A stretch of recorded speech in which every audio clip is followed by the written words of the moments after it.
paradrama tales. I knew my husband was cheating, and strangely I thought I could forgive him. What I couldn't live with was not knowing who she was. So, I set a trap. And when I walked in, the next morning, and saw who was glued to him, literally I stopped breathing. It was my sister. It started with the little things, his cologne changing his phone, never leaving his side, the sudden gym sessions after a decade of being proudly out of shape.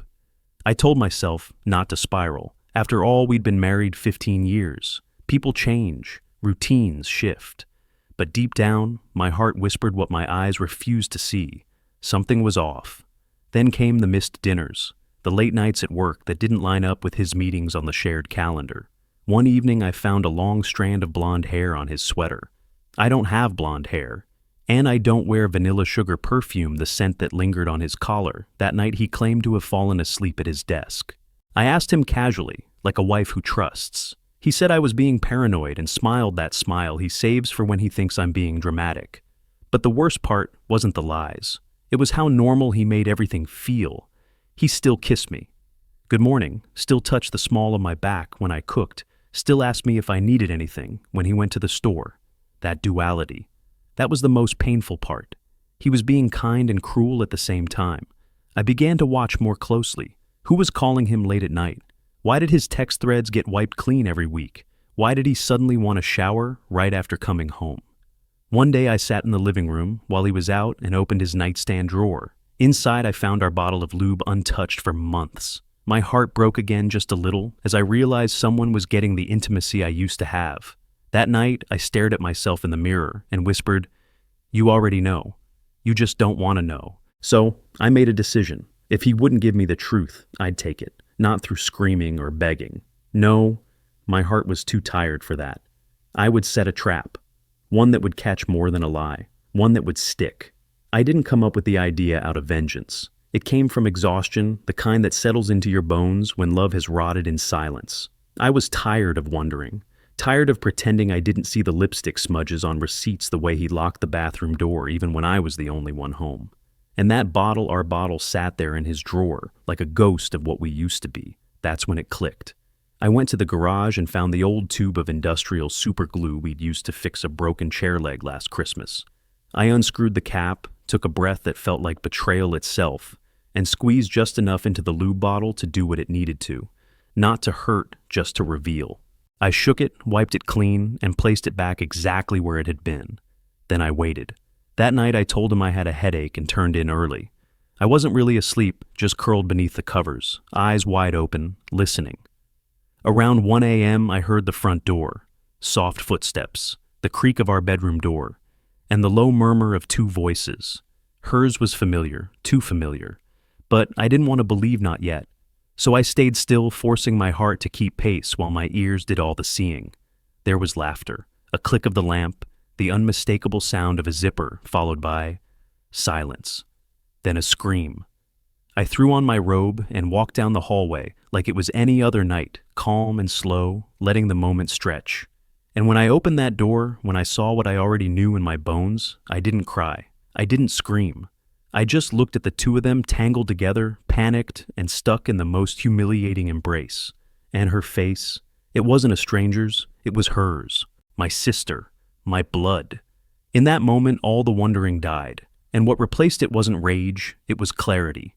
There are moments in life when time doesn't just slow down, it stops altogether.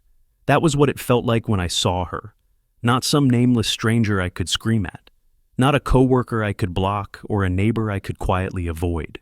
No, it was my sister. My baby sister. The girl I used to braid hair for before school.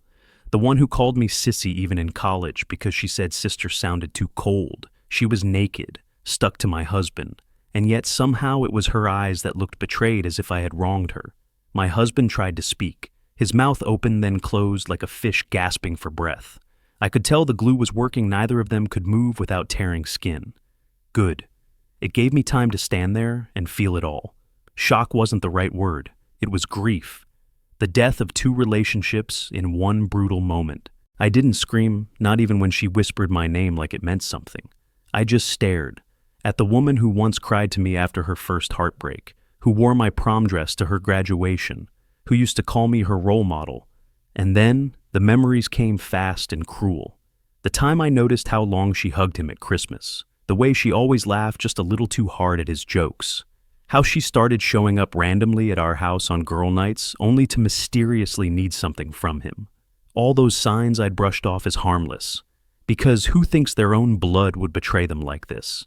She tried to say something. It's not what you think, but I raised my hand and the words died in her throat. My silence was louder than any accusation I could have hurled. I left them there, stuck, fumbling, exposed, and as I stepped out of that room, the only sound I heard was my own heartbeat steady now finally. Because the guessing game was over, the masks were off. And even though my heart was shattered, at least the truth had finally chosen a side, and it chose me. It felt as though the glue hadn't just trapped their bodies, it had cracked open a hidden vault of family secrets, and now every lock was broken. In the days that followed, I replayed old memories with a detective's eye. How my mother always lingered in the kitchen whenever my sister visited, pretending to chat about recipes while her eyes darted toward the living room. How Dad, who always insisted on fairness, inexplicably funded my sister's passion projects with little explanation. How my grandmother, during our weekly phone calls, would pause uncomfortably whenever I mentioned marital woes as if she already knew the answer. I realized then that silence had been the family's currency, traded in hushed tones over dinners and buried under polite nods at reunions. Each of us had learned to look away. I had coaxed my sister through heartbreaks, comforting her, when boys broke her heart, never imagining she'd betray me. My husband had confided in Mother about business stress, perhaps even blaming me for his unhappiness. And Mother, she who taught me to value trust, had watched my marriage unravel through subtle comments that made my husband's liaison feel less illicit, more like an inevitability. When I confronted her, her eyes brimmed with tears, but she only whispered I was protecting you both, as though collusion could ever be a form of protection. Even my neighbor who'd seen my sister exit my bedroom late at night had kept her silence, too fearful of being dragged into my family's drama. That moment of confrontation with my mother unspooled a tapestry of half-truths, the secret loans, the sympathetic phone calls to my sister, the awkward brunches where we all pretended nothing was wrong. I realized that betrayal wasn't just an act of one person against another. It was the product of a network of quiet consent, of smiles that said, "I won't tell," and hearts that said, "I won't ask." And in that realization, I found a strange relief the truth had felt impossible to uncover. Because everyone around me believed my sister's tears and my husband's apologies because it was easier to collude with comfort than to challenge the bonds of blood. But when the glue finally dissolved under careful coaxing surgical remover and tears had washed away the last vestiges of our collective denial, standing in the empty house that evening, I felt the weight of every unspoken word lift. The family I knew had been living a lie, but now with secrets laid bare and complicity exposed, I could finally begin to rebuild something real. The night the glue was finally dissolved from their bodies, I expected triumph, but instead felt a hollow ache. I watched the chemical remover work its miracle, softening the hardened adhesive until my husband's arm trembled free and my sister's skin, reddened by pain, slipped gently from his. I stood back, arms folded, heartbeat thundering, because yes, the bond could be pried apart. But what about the bond of trust? Could something meant to hold two people together ever be rebuilt once it shattered? I left them sitting side by side on that threadbare couch and stepped into the cold night air. Each breath felt weighted with all the apologies I'd never hear. I called my brother at 2 a.m, my voice breaking as I asked if I could stay with him until I figure out what's next. Before dawn, I'd packed 4 suitcases and moved into a small apartment, determined to reclaim a life that didn't echo with betrayal. My husband's tearful pleas followed me down the street, but I realized some fractures run too deep for even the strongest glue to mend. Back at home, our house felt like an empty shrine to memories I could no longer bear. I changed the locks and never looked back. My husband moved out days later, leaving behind a broken mug, his apology in ceramic shards. My sister's number went straight to voicemail. I craved an explanation beyond, "I'm sorry," but the silence was a confession louder than words. Each morning I forced myself to repeat. The glue came off, but the cracks remain. Therapy became my refuge. When my counselor asked, "What do you need now?" I answered without hesitation, to rebuild boundaries, to trust myself again. I journaled until ink blurred, mapping anger and hope like constellations, and reconnected with friends I'd forgotten. Morning walks along the riverbank became rituals of renewal. I realized that boundary setting was my true act of self-love, and that honoring my own needs was the only way to guard against future fractures. Trust, I learned, is like glass. It can be repaired with resin, but the seams forever catch the light. Every step forward feels tinged with caution, yet carries the quiet thrill of freedom. I let the past stay behind in that house. As the glue left their bodies, I let go of the illusion we could ever return to before. Instead, I chose a path of cautious hope, rather than naive forgiveness, determined to rebuild a life anchored in honesty, however imperfect it seems.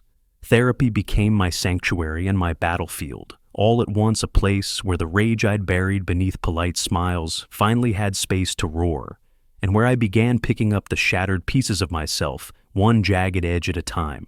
In my first session, I expected consolation. Instead, I was met with silence as my therapist watched me struggle to form words as though the truth was living in my throat, too swollen with betrayal to escape.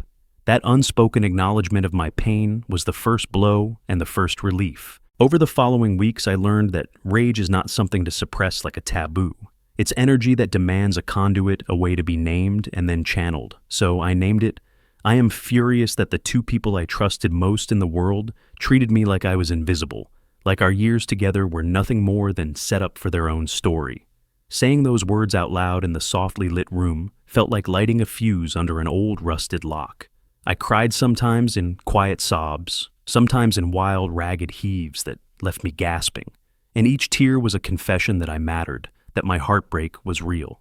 We used art therapy too. I painted two overlapping hands glued together in thick black strokes, then slashed through them with red lines finally filling the torn spaces with gold.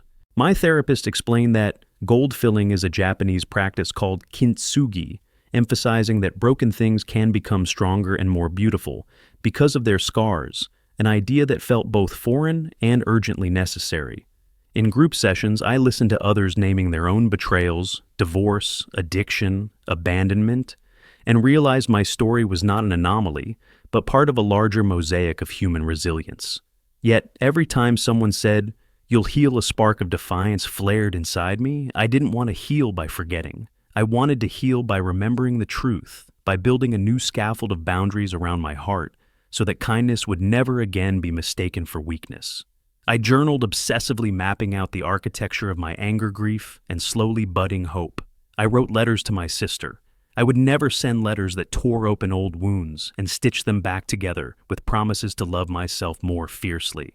I learned breathing techniques that quieted the hot lash of panic when my phone buzzed and I saw her name. I set hard limits: no more unsolicited visits, no more shared bank accounts, no more silence when my instincts whispered warnings.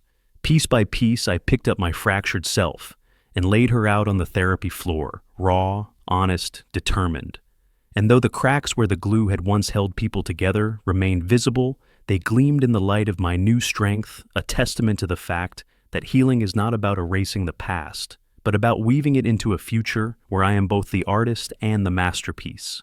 3 weeks passed in a blur of therapy sessions and cautious optimism, until one evening my phone buzzed with a text from a number I hadn't dared to unblock. It simply read, "We need to talk." My chest tightened. Part of me braced for apologies I didn't believe, part of me hoped for some real remorse.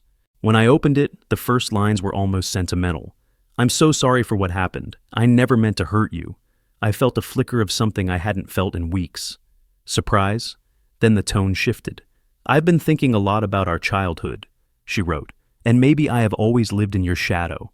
You were the golden girl, perfect grades, perfect smile, and I was always the shadow behind you." I could almost hear her voice trembling with faux vulnerability as she shifted blame onto me. "Maybe if you'd been less perfect, I wouldn't have felt the need to attach myself to someone who paid attention." My fingers hovered over the keyboard as I read her final line. "I hope you find forgiveness in your heart someday, but until then, enjoy your perfect little life without me." That was the real Byrne framing herself as the victim and me as the villain. She was asking for absolution while reminding me that I had everything she never did. I stared at the words, feeling the old rage flare, but now tempered by the strength I'd built. Instead of replying, I drafted a message I would never send. "I'm grateful for your apology and sadness that you still choose to view my life as an attack. You say you were in my shadow, but you never saw my struggles mourning the love I thought was ours, rebuilding myself after you, and he tore me apart. If perfection was my crime, then imperfection would have been yours. I don't need your forgiveness, and you don't need mine. I choose peace over pretenses. Goodbye. I deleted it. That unsent letter felt like setting down a heavy stone. It captured every ounce of my hurt, every line, a boundary drawn in iron. In the end, my final burn wasn't an angry text or a public call-out. It was the simple act of refusing to engage. Later that night, I sat by my window phone tucked away and realized I'd finally outgrown the need for her validation. My heart felt lighter, knowing that some fires burn brightest when you refuse to feed them. And in that quiet moment, I understood that walking away unapologetic and undisturbed was the fiercest statement of all.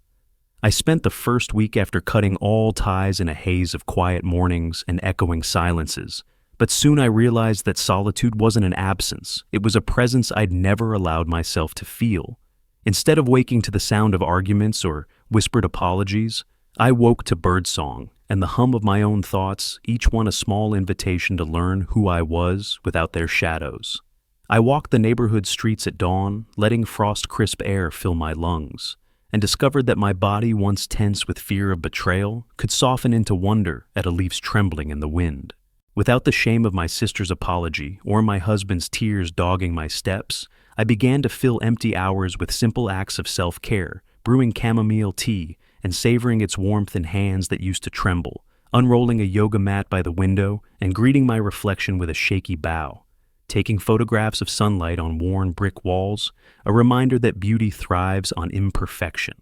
My apartment, once stark and unfamiliar, became a canvas for renewal. I hung new art, I chose myself. Placed a soft rug by the door, and laid out stacks of books that had nothing to do with someone else's interests. I learned to cook again, chopping vegetables with purpose, tasting each spice, as though it carried a secret about my own capacity to season my life. Weekends became pilgrimages to local cafes and bookshops, where strangers smiling over menus and pages became witness to my unhurried presence. For the first time in years, I felt neither guilty for taking up space nor afraid of filling it. When memories of their betrayal surfaced, I let them rise and fall like waves, naming each one, anger, grief, relief, until they lost their power to ambush me. I journaled less about what they'd done, and more about how I felt when I woke up without dread. In group therapy, I sat tall and spoke less about their crimes and more about my triumphs. The first night I slept through without nightmares, the day I caught myself humming on a city bus, the moment a neighbor asked if I was all right. And I realized I was better than all right. I was free. Freedom, I learned, isn't a grand reunion or a loud declaration. It's the quiet choice to stay when everyone else expects you to run back. And so, I stayed ready to embrace whatever came next, because choosing solitude over shame meant choosing myself at last, as the hero of my own story. The day the chemical remover finally freed them, I realized something profound. Liberation begins, not with the removal of adhesive, but with the release of fear. Standing alone in the empty bedroom, I let their apologies and my own doubts wash away in a single exhale. No longer bound by shame or regret, I reclaimed my narrative with a quiet strength I never knew I possessed. The walls, once echoing with betrayal, now held the promise of new beginnings. The sunbeams slicing through the curtain felt like an invitation to rebuild. In that moment, I understood that revenge was never my goal. My intention had always been clarity, and clarity leads to peace. So I chose to leave without a trace, unburdened and unapologetic, stepping onto a path of possibility where I was hero and witness to my own comeback. If this story resonated with the part of you that's ever felt stuck between love and loss, join me on the next chapter. Subscribe, share your journey in the comments, and remember, letting go isn't giving up. It's choosing yourself. Let's begin anew together. This channel is dedicated to stories of resilience and renewal, especially for those who carry scars hidden behind memories. Hit the bell icon so you won't miss our upcoming tales of courage, transformation, and the beautiful, imperfect journey toward trust. Because you deserve to be free from the glue of doubt and embrace a life unbound. Your story begins. Now, let's walk it together truly.